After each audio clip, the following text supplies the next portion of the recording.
Bienvenidos de nuevo a Theories. En esta oportunidad tocaremos un tema que no es un conflicto internacional, pero que ha sido objeto de preocupación para muchos gobiernos, parlamentos y organizaciones internacionales, sobre todo en las últimas semanas. Hace poco se abrió un debate regional en el seno de la OEA sobre el tema Venezuela y su posible suspensión del sistema interamericano. El secretario de la Organización de Estados Americanos solicitó la suspensión temporal de Venezuela del sistema interamericano al presentar un informe muy objetivo y concreto describiendo la situación venezolana. Pero, ¿cuál es la situación de Venezuela?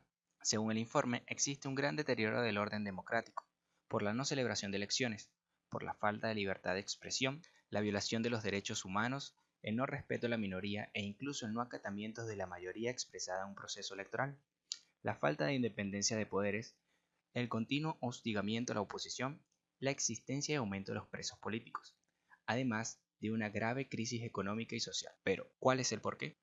¿Cómo un país con las mayores reservas probadas de petróleo enfrenta tal escenario? La situación se podría dividir en dos: la crisis política propia del régimen o del gobierno de Nicolás Maduro y la crisis económica y social que fue creado por el gobierno anterior de Hugo Chávez. Hablemos primero de la crisis económica y social, que viene a ser la más insólita de todas. Cuando la bonanza petrolera entre el año de 1999 y 2014 entraron al país aproximadamente unos 960 mil millones de dólares, que fueron despilfarrados, desaparecidos y malgastados. Aún con esta cantidad de dinero, el país se endeudó por un monto aproximado de 92 mil millones de dólares. Fue el modelo económico impulsado por Chávez lo que llevó al país a tal crisis económica y social. En la construcción del socialismo del siglo XXI, el presidente Chávez impulsó una política en contra de empresarios y productores, en contra de la empresa privada, la clase media y la propiedad privada, con la expropiación y confiscación de empresas y tierras que pasaron a manos del Estado. Para el proceso revolucionario el Estado debe controlar todo: producir alimentos, medicina, petróleo, explotar los recursos mineros, el turismo, los servicios públicos, la banca y los medios de comunicación. En fin, debía estar presente en cualquier asunto de la vida de sus ciudadanos. La amenaza constante del empresariado llevó que muchas inversiones se alejaran y se retiraran del país. Por otro lado, vino una imposición de controles, como el control de precios y el control cambiario, que terminaron por arruinar la industria y con ello la producción nacional. El control de cambio para el gobierno es más que una medida económica, una medida política, porque permite controlar quién comercia y quién no. Pero la baja de los precios del petróleo afectó gravemente el ingreso de divisas y por tanto las importaciones de alimentos y medicinas se vieron mermadas. Comenzó así una grave escasez en el país. Por otra parte, el gasto público desenfrenado llevó al aumento de la inflación a los niveles más altos del mundo, afectando gravemente la capacidad de compra del ciudadano.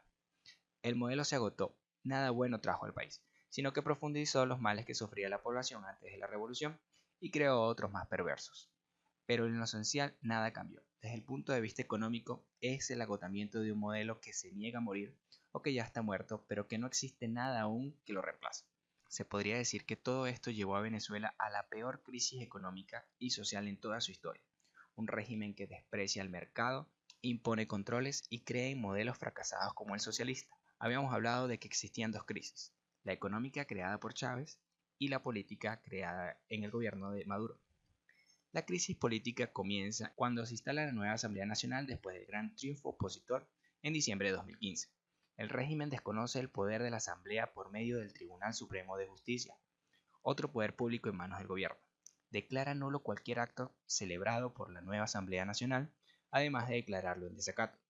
La oposición, siempre buscando una salida electoral, fue por el referéndum revocatorio, que se suspendió en octubre del año pasado, cuando se sabía que la oposición lograría alcanzar todos los requisitos para la celebración del mismo.